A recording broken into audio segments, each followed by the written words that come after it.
un dernier adieu avant de le laisser rejoindre les cieux. Ce jeudi 12 avril ont eu lieu les obsèques de Jacques Higelin, des funérailles en grande pompe pour un grand monsieur de la musique, qui se sont déroulées en 2 temps. La première partie s'est tenue en début d'après-midi entre les murs du superbe cirque d'hiver à Paris, un dernier tour de piste symbolique, entouré de ses amis et de ses proches. De nombreuses personnalités avaient répondu à l'appel. Devant le cirque d'hiver, on a tout d'abord croisé Cullen Guillen, la mère de Ken Higelin, l'un des 3 enfants de l'artiste décédé le 6 avril à l'âge de 77 ans, lui emboîtant le pas. On a pu voir de nombreux amis, de la musique comme du cinéma, avec Alain Souchon, venu avec son fils Pierre, Daniel Auteuil, Tom Novembre, Axel Boé, Mathia Malzieu, Cali, Louis Bertignac, Paul Persson ou encore Armande Altaï et l'actrice Marina Foï, la maire de Paris, Anne Hidalgo, ainsi que la ministre de la Culture, François Nyssen, étaient également présentes, tout comme Jack Lang.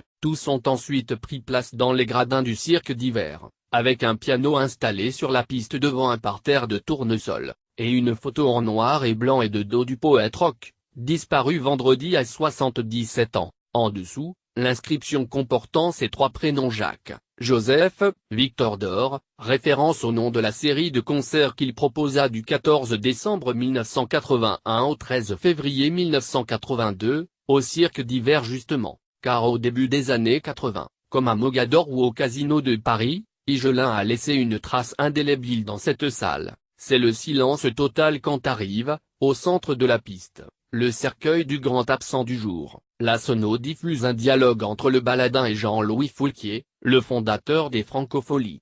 Rien ne m'empêchera de chanter, promet dans cette interview l'enchanteur Higelin. Pendant l'hommage qui a suivi, Daniel Auteuil a notamment lu une lettre adressée par Barbara au chanteur, Sandrine Bonner, qui lui avait consacré récemment un documentaire, a récité un texte, accompagné par un guitariste. À toi, Jacques, une dernière taffe de provoque, a déclamé la comédienne, émue. C'est ensuite le fils aîné de Jacques Higelin, Arthur H., qui a pris le relais, accompagné par le grand complice de son père El Areski. La grande Brigitte Fontaine m'a envoyé un mot au téléphone. Elle n'avait pas le courage de parler.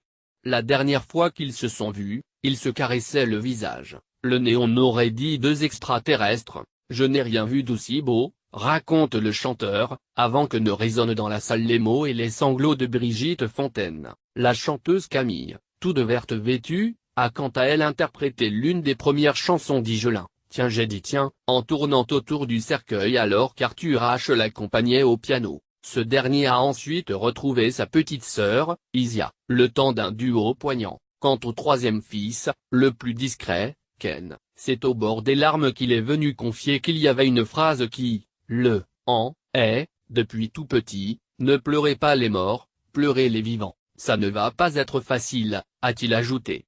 On ne le détrompera pas.